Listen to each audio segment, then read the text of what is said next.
2 பேரும் நிறைய பேசிட்டாங்க. நம்ம ரசிகர்களாக ராஜா சார் மியூசிக்கை கேட்டு வளரும்போது என்னெல்லாம் நமக்கு தோணுமோ அதெல்லாம் அவங்க சொல்லிட்டாங்க. எனக்கு வந்து ராஜா சார் மியூசிக் பற்றி எப்போ கேட்டாலும் வந்து நான் ஒன்று தான் சொல்லுவேன். அது வந்து எங்கள் அம்மாவுடைய அன்பு மாதிரி. It's a constant, it never changes.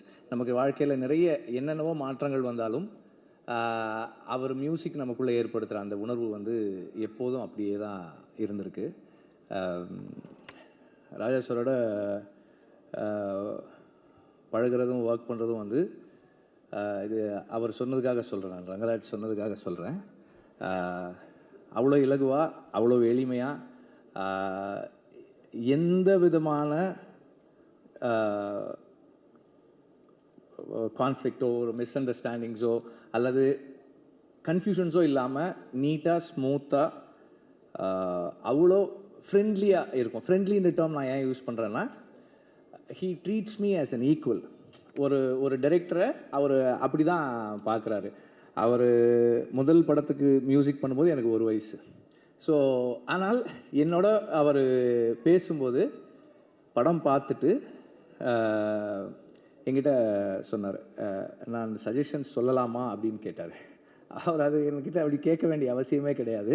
Sir சொல்லலாம் சார் அப்படின்னு கொஞ்ச நேரம் ஒரு 2-3 லைன்ஸ் பேசினார். பேசிட்டு நான் கரெக்டாக சொல்கிறேன்னா am I in the right track அப்படின்னு கேட்டார்.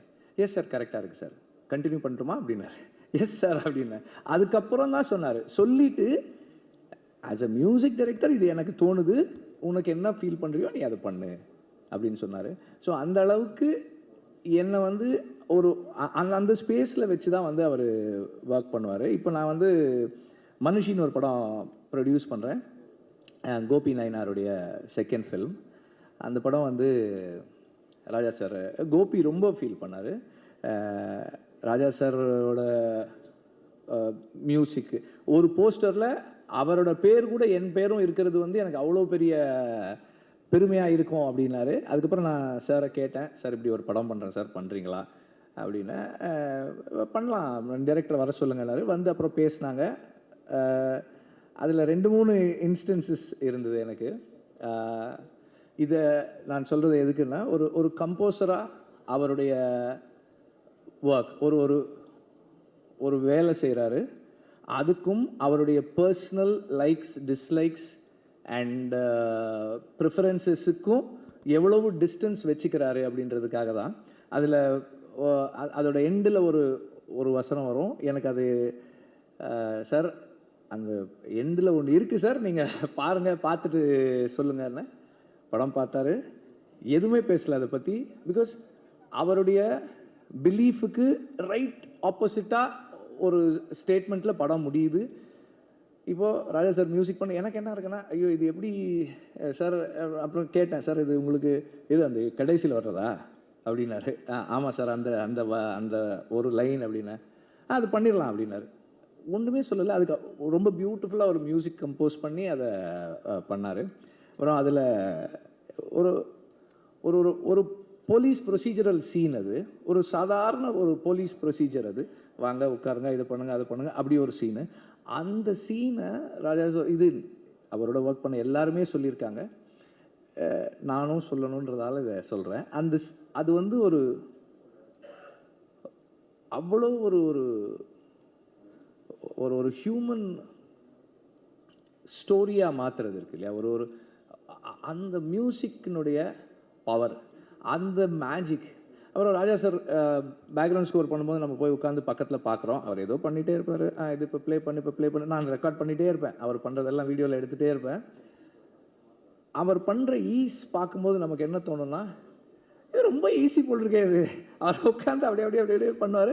இப்போ ப்ளே பண்ணு, அப்படி ஒரு மெஸ்மரைசிங்காக இருக்கும். ஓ இவ்வளோ ஈஸி தானே, நம்ம பண்ண கூட பண்ணிடலாம் போல் இருக்கே அப்படின்ற மாதிரி எஃபர்ட்லெஸ்ஸாக ஒரு மியூசிக்கை கொண்டு வந்து ஒரு சாதாரண காட்சியை அப்படி மாற்றக்கூடிய ஒரு மெஜிஷியன். மியூசிஷியன்றதோட ஒரு மெஜிஷியன் தான் என்னுடைய பார்வையில், நான் அவரை பக்கத்தில் இருந்து பார்த்ததில்ல. அதே மாதிரி பல பேர் சொல்லியிருக்கிற அதே விஷயந்தான். இப்போது விடுதலைக்கு வந்து ஒரு சாங் அப்படின்னு கேட்டால் 2 டியூன் நல்லாயிருக்கு. இன்னொன்று பண்ணலாமா, இன்னொன்று பண்ணுறாரு, அதுவும் ஒரு 5 டியூன் பண்ணிட்டார் ஒரு சாங்குக்கு.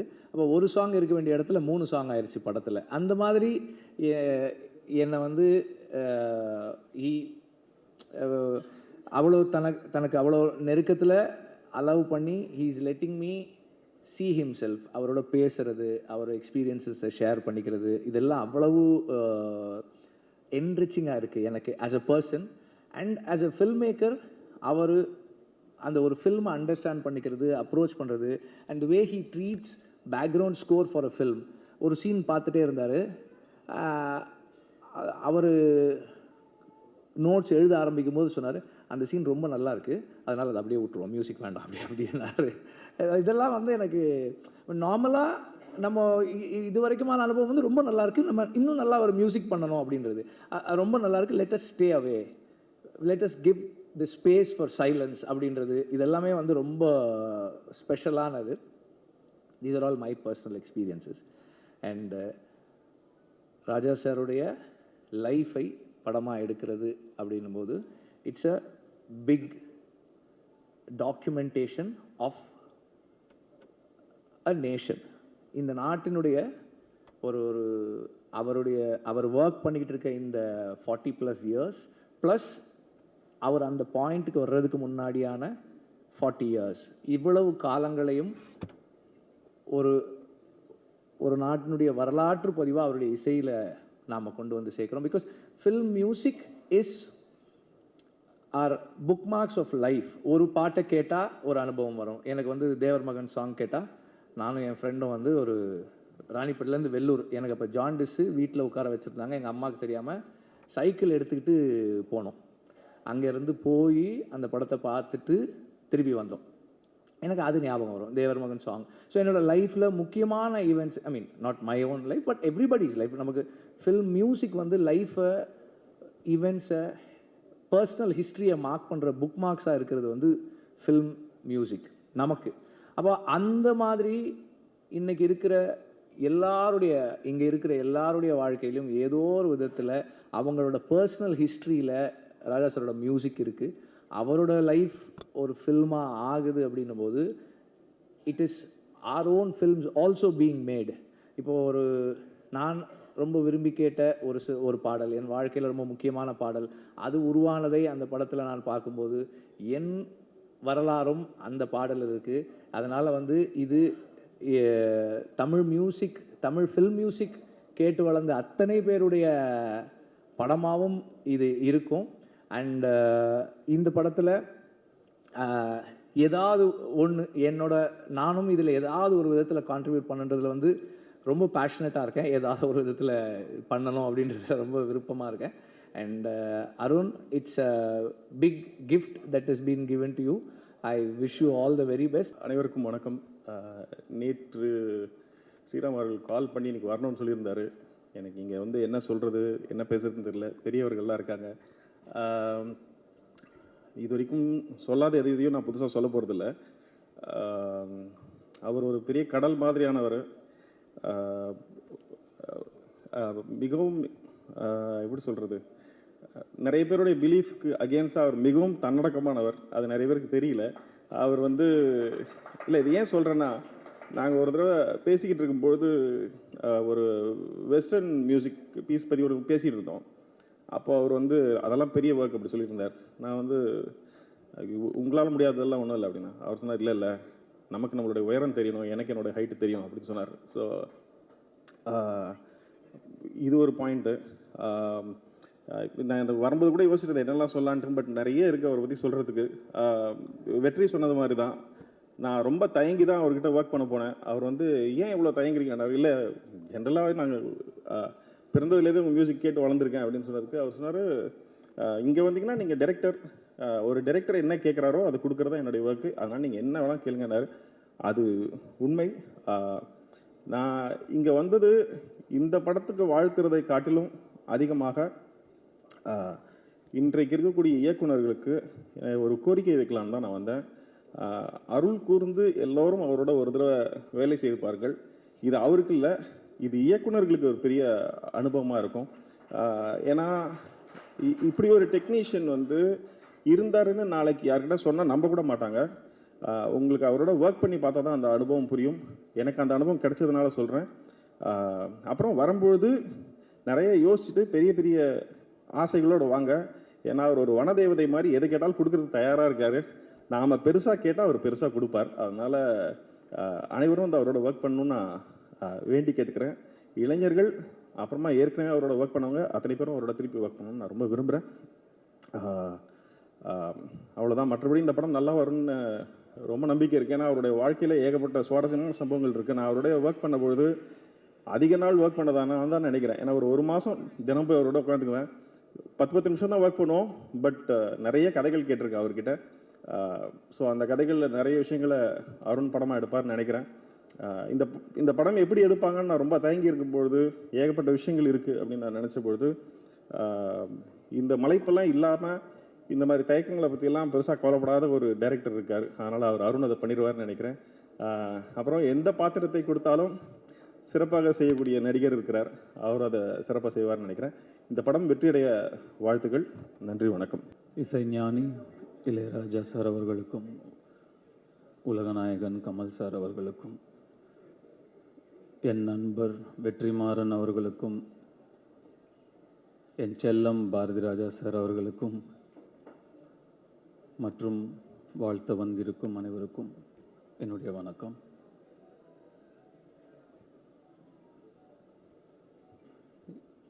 எண்ணம் போல் வாழ்க்கை அப்படின்னு ரொம்பவும் நம்புறதும் அடிக்கடி சொல்கிறதும் உண்டு. What you think you become. Manifesting. நம்மள பல பேர் இரவு தூக்கம் இல்லைன்னா இளையராஜா சாரோட பாட்டை அப்படியே கேட்டுட்டு எதமா மெய் மறந்து தூங்குவோம். ஆனால் நான் பல இரவுகள் இளையராஜா சாராகவே நடித்தா எப்படி இருக்கும்னு என் மனசில் நடித்து பார்த்துட்டு படுத்துகிட்டே இருந்திருக்கேன் தூக்கம் இல்லாமல். மேனிஃபெஸ்டிங். நான் 2 பேருடைய வாழ்க்கை வரலாறு தான் நடிக்கணும்னு ரொம்ப ஆசைப்பட்டேன். ஒன்று இசைஞானி இளையராஜா அவர்களுடையது, இன்னொன்று சூப்பர் ஸ்டார் ரஜினிகாந்த் அவர்களுடையது. ஒன்று நடக்குது. இது எனக்கு மிகப்பெரிய கர்வத்தை கொடுக்குது. இந்த இடத்துக்கு வர முடிஞ்சது, இந்த வாய்ப்பு எனக்கு கிடைச்சிருக்குங்கிறது. நான் இளையராஜா சாருடைய ரசிகன், பக்தன். அவருடைய இசைதான் எனக்கு துணை, மை கம்பேனியன். இது எல்லாருக்குமே பொருந்தும். அதை தாண்டி அவருடைய இசை எனக்கு ஒரு நடிப்பு ஆசானும் கூட. எனக்கு நடிப்புன்னா என்னன்னு தெரியாத காலத்திலேருந்து இப்போ வரைக்கும் ஒரு காட்சியை படமாக்கிறதுக்கு முன்னாடி அந்த காட்சிக்கு தகுந்த மூடில் இருக்கிற ஒரு இளையராஜா சாருடைய பாடலையோ பிஜிஎம்மையோ கேட்பேன். அந்த இசை அந்த காட்சியை எப்படி நடிக்கணும்னு எனக்கு சொல்லும். அதை அப்படியே உள்வாங்கி அந்த காட்சியில் நான் நடிப்பேன். வெற்றிமாறன் ஒரு சில தடவை இதை பார்த்துருக்காரு நான் பண்ணுறத. இப்போவும் இது ஒரு பெரிய சேலஞ்ச், இந்த கதாபாத்திரத்தை நடிக்கிறது பெரிய சேலஞ்ச், பெரிய ரெஸ்பான்சிபிலிட்டி அப்படின்னு சொல்கிறாங்க. எனக்கு அப்படி தெரியல. ஏன்னா இப்போவும் அதே இசை எனக்கு சொல்லும் அதை எப்படி நடிக்கணும் அவராகவே அப்படின்னு. ஸோ இப்போ மேலே வரும்போது, சார் நீங்கள் முன்னாடி போங்க, நான் அப்படியே உங்களை பின்னாடி ஃபாலோ பண்ணி வரேன்னு. நான் என்ன உனக்கு கைடா அப்படின்னு சார் கேட்டார். கைடு தான் சார், கைட் பண்ணிகிட்டே தான் வந்துட்டுருக்கீங்க இவ்வளோ வருஷமாக. நான் ஃபாலோ பண்ணி வந்துகிட்டே தான் இருக்கேன். ஏற்கனவே சொன்ன ஒரு இன்சிடெண்ட் தான், நான் திரும்பியும் சொல்கிறேன். நான் ஒரு பாடல் விடுதலைக்காக ரெக்கார்ட் பண்ண வரும்பொழுது சார் என்னை கேட்டாங்க, போய் பாடு அப்படின்னா. போகும்போது அவர் அங்கேயே இருந்தார். சார் நீங்கள் இங்கே தான் இருப்பீங்களா அப்படின்னு கேட்டேன். நான் என்றைக்கு உன் கூட இல்லை அப்படின்னு திருப்பி என்னை கேட்டார். ஆமாம் சார், என் அம்மா வயிற்றில் நான் இருக்கும்போதுலேருந்து நீங்கள் என் கூடயே தான் இருக்கீங்க அப்படின்னு நான் சொன்னேன். இப்போவும் அதுதான் உண்மை. கூடவே தான் இருக்கார், கூடவே தான் இருப்பார்.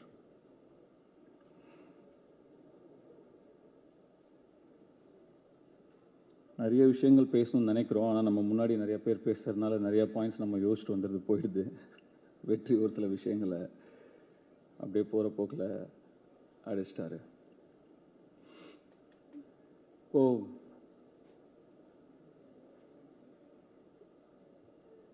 ஒரு ஆர்டிஸ்டாக நான் இதோ எனக்கு கிடைச்ச ஒரு மிகப்பெரிய அங்கீகாரமாக நான் நினைக்கிறேன். அந்த அழைப்பு இளையராஜா சார் கிட்ட இருந்தே எனக்கு வந்தது. இன்னும் எனக்கு ரொம்ப சந்தோஷத்தையும் நிகழ்ச்சியையும் எனக்கு கொடுக்குது. இசையாகவே, இசை ஞானியாகவே, இசையின் கடவுளாகவே நடிக்கக்கூடிய வாய்ப்பை அந்த சிவன் எனக்கு கொடுத்துருக்காரு. அதை நினச்சி ரொம்ப நிகழ்ச்சி அடைகிறேன்.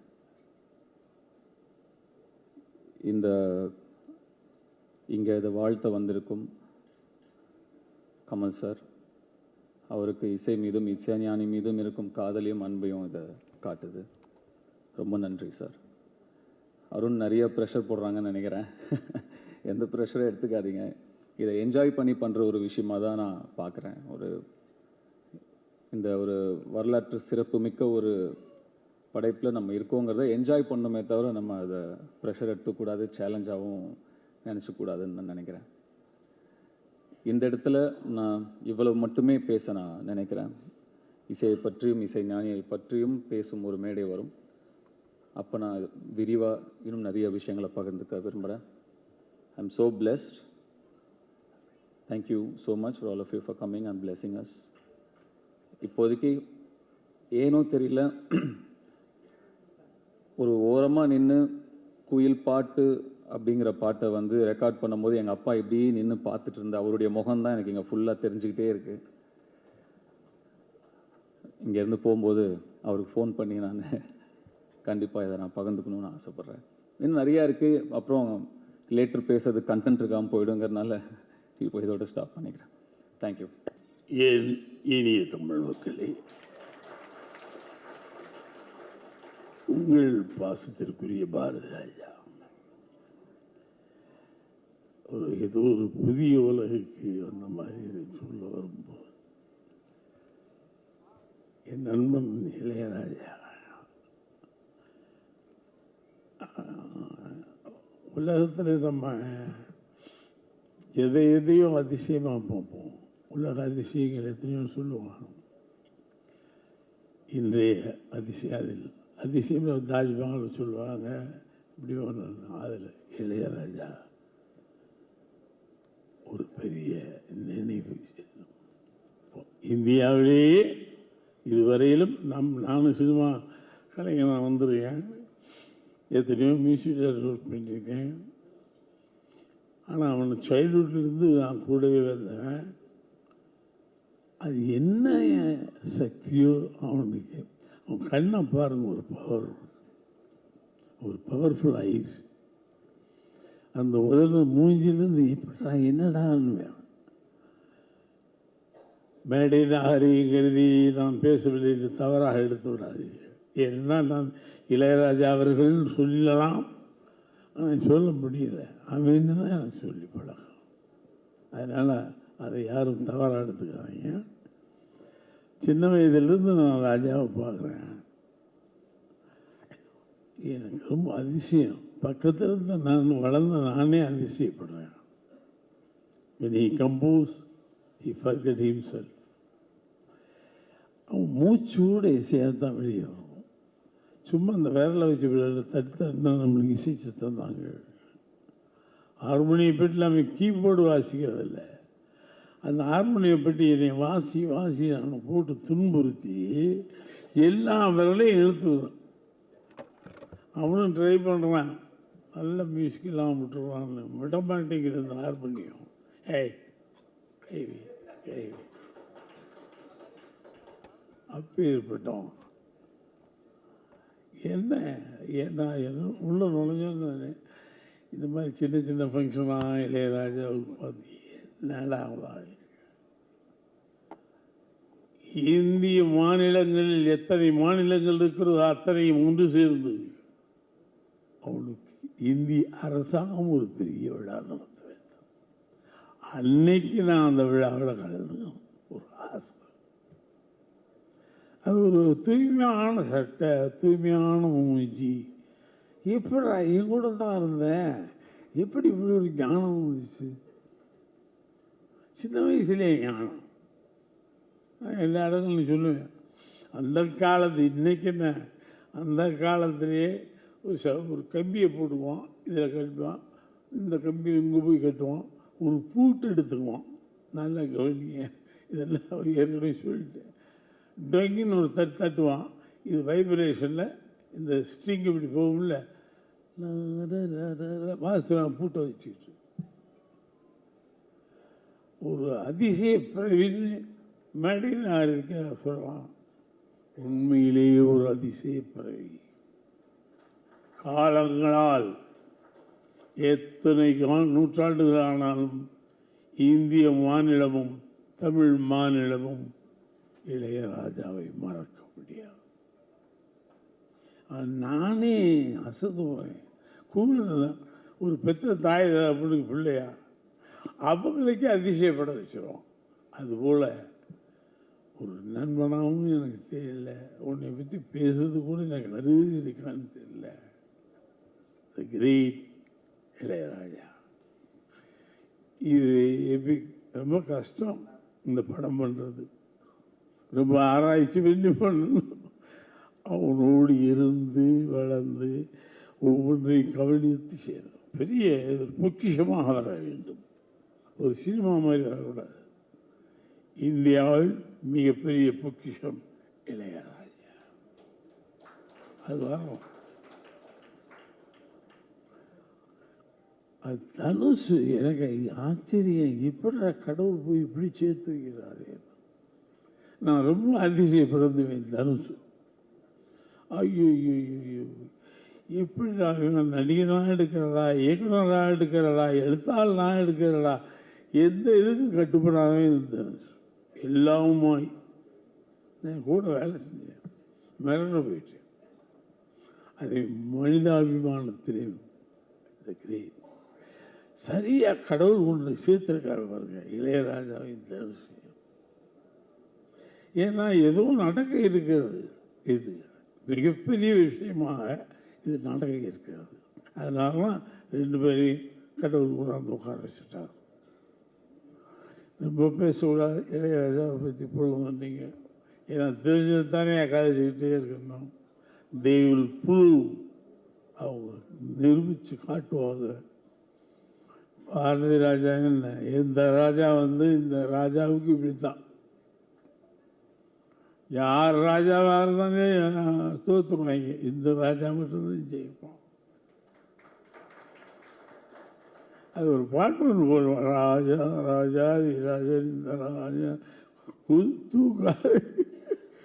அது எனக்கு அப்படி போட்டு யாரான்னு கேட்டேன்.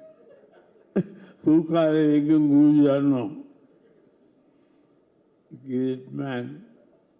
வெற்றிமாறனா ரொம்ப அசட்டாக நினைக்கிறது. தனுசு வெற்றிமாறன்லாம் இந்த நாட்டுடைய ஒரு பெரிய கலை உலகத்துடைய அசட்.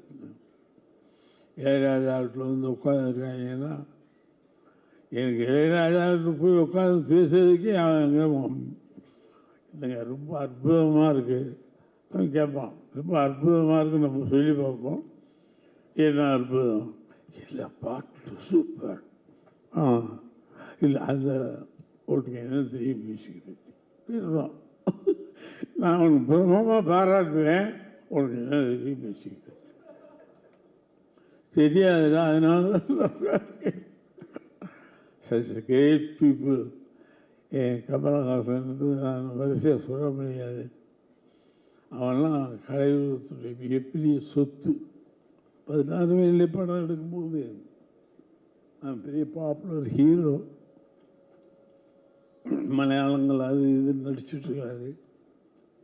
பாரதி ராஜா கூப்பிட்டு, எனக்கு கலைஞர் இல்லையா கூப்பிட்டு இந்த மாதிரி கேரக்டர் எல்லாத்தையும்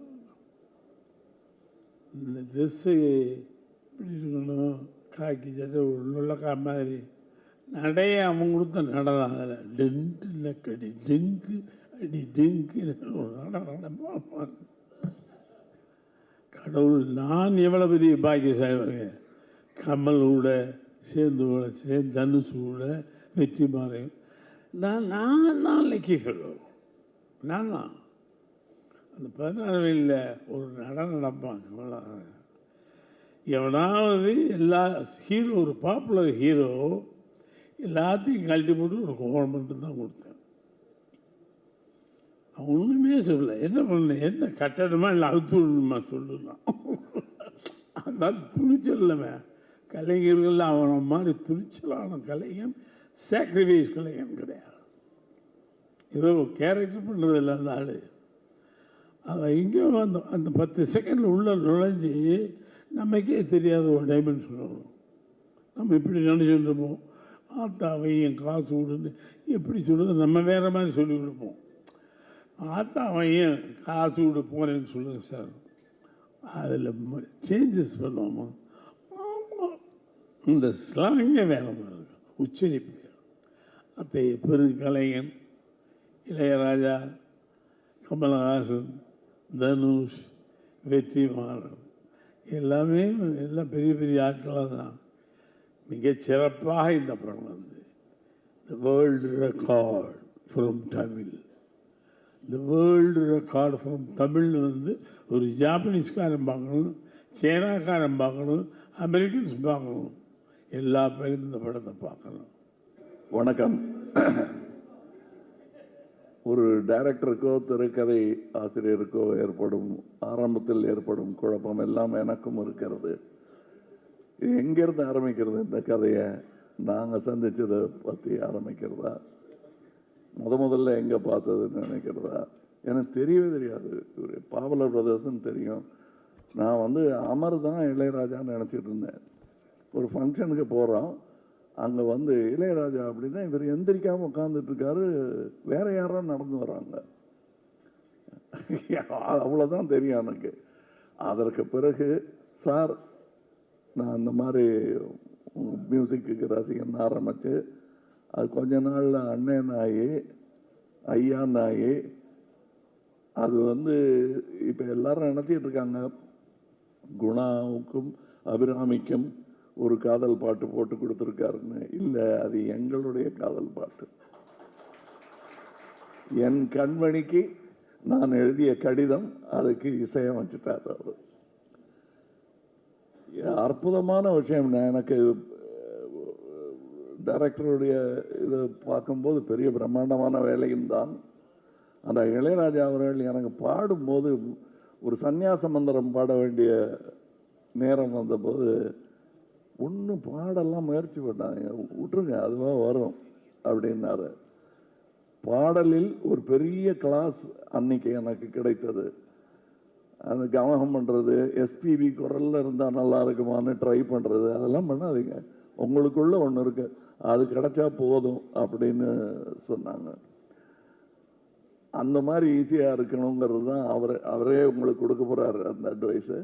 அதை நானும் சொல்லுகிறேன். ஈஸி. நிறையா பேர் அதைத்தான் தனுஷும் சொன்னார், இந்த ப்ரெஷர் 1000 வரும், பட் நீங்கள் எப்படி அவரை பார்க்குறீங்களோ அப்படி எழுதுங்க. ஏன்னா எடுக்கணும்னு எடுத்தால் 8 பார்ட் எடுக்கலாம். ராஜாவை பிடிக்காதவர்கள் எடுத்தால் அது ஒரு படம். ஆனால் எப்படி எடுத்தாலும் அந்த இசை மேதைங்கிறவர் தனித்து நிற்பார். பிடிக்காதவங்க சொன்னா கூட இதை மறக்க முடியாது. இல்லை, அவர் 6 அடியெல்லாம் கிடையாதுங்கன்னு ஆரம்பிப்பாங்க பிடிக்காதவங்க. ஆமாம், ஆனால் 1 அடி பாட்டு கேட்டால் போதும். அந்த மாதிரி நாங்கள் இப்போ கூட பேசிகிட்டு இருந்தோம். அதில் பொறாமை பிடித்தவர்கள், நல்ல வேளை எனக்கு இசையில் வந்து புரியும் அவ்வளோதானே தவிர பெரிய பேராசை ஒன்றும் கிடையாது. அதனால் எனக்கு அவர் மேலே பொறாமையே கிடையாது. அவர் செய்கிறதெல்லாம் நானே செஞ்சிட்ட மாதிரி சந்தோஷம் எனக்கு. அதாவது எங்கள் அப்பாவுக்கு வந்து பாடவே வராது. சரிகம பதனிசாவை சானிதப்பா மகரிசான்னு பாடக்கூடிய அளவுக்கு தான் சங்கீதம் தெரியும். ஆனால் ரசிப்பார். அவர் தான் நாங்கள்லாம் பாடணும், இப்படி எனக்கு வரல உனக்கு வரணும், வருது உனக்கு கற்றுக்க அப்படின்னு சொன்ன மாதிரி எங்கள் அப்பாவுடைய நிலையிலிருந்து தான் நான் இவரை பார்க்குறேன். நான் எனக்கு வராதெல்லாம் இவருக்கு வருது. அதைத்தான் பாரதி ராஜா சொன்னார். எப்படி இது அப்படின்னு ஆச்சரியப்பட்டுக்கிட்டே வருடங்கள் கடந்து விட்டன. வெவ்வேறு ஆங்கிள் இருக்குங்க இவரை பற்றி. இவங்க கூட வேலை பார்த்தவங்க சொல்கிற ஒரு கதை, மியூசிஷியன்ஸ் சொல்கிற கதை, இசையெல்லாம் தெரியாமல் வாழ்க்கையில் இளையராஜாவை தன்னுடைய டைரியாக யூஸ் பண்ணுறவங்க சொல்கிற கதை. எனக்கு கல்யாணத்தும் போது இந்த பாட்டு, நான் எனக்கு முதல் குழந்தை பிறந்த போது இந்த பாட்டு அத்தனை பேரும் அதை பேசுகிறாங்க. நான் இப்போ எல்லாரும் சொல்லும்போது இவர் வாழும் காலத்தில் நான் இன்று பிறக்கவே இல்லை என்றாலும் இன்னும் ஒரு 100 வருஷம் கழித்து பிறந்திருந்தாலும் அவர் வாழும் காலத்தில் தான் வாழ்ந்திருப்பேன்.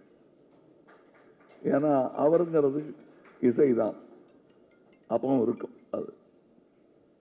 அதுக்கு ஒரு உதாரணம் சொல்லணும்னா, நானும் அவரும் ரசிக்கும் ஒரு அமேடியஸ் மோசார்ட் என்ற படத்தில் ஒரு வைவோதிக மியூசிஷியன் ஒருத்தர் இருந்திருப்பார். யாரும் இப்போ அந்த காலத்தில் பெரிய ஆளுங்க அவர் அப்படின்னு சொல்லி அவர் உட்கார்ந்துருப்பார். அவர் மனநிலை சரியில்லாமல் உட்கார்ந்துருப்பார். அவரை பார்க்க ஒருத்தர் போவார், நீங்கள் பெரிய மியூசிஷியன்னு கேள்விப்பட்டேன், நான் பெரிய மியூசிக்கெல்லாம் போட்டிருக்கேங்க, கம்போசர் அப்படின்ட்டு வாசிப்பார். இது நான் போட்டது அப்படியா, கேட்டது இல்லையா, இல்லைங்க, இன்னொன்று பார்த்துக்கிறேன், இன்னொன்று வாசிப்பார், ரொம்ப நல்லா இருக்குங்க, கேட்டிருக்கீங்களான்னு, இல்லை அப்படின்னு கொஞ்ச நாள் மறைச்சிட்டு இன்னொன்று வாசிப்பார், கூடவே சேர்ந்து பாடுவார். ஓ, இந்த பாட்டு நீங்கள் போட்டது தானா? நோ, தட் வாஸ் மோசார்ட் அப்படின்னாரு. அது இன்னொருத்தனுடைய பொறாமை அதில் கொந்தளிக்க அங்கேருந்து ஆரம்பிக்கும் படம். தட் இஸ் இளையராஜான்னு சொல்றதுக்கு 1000 மியூசிஷியன்ஸ் இருக்கணும்.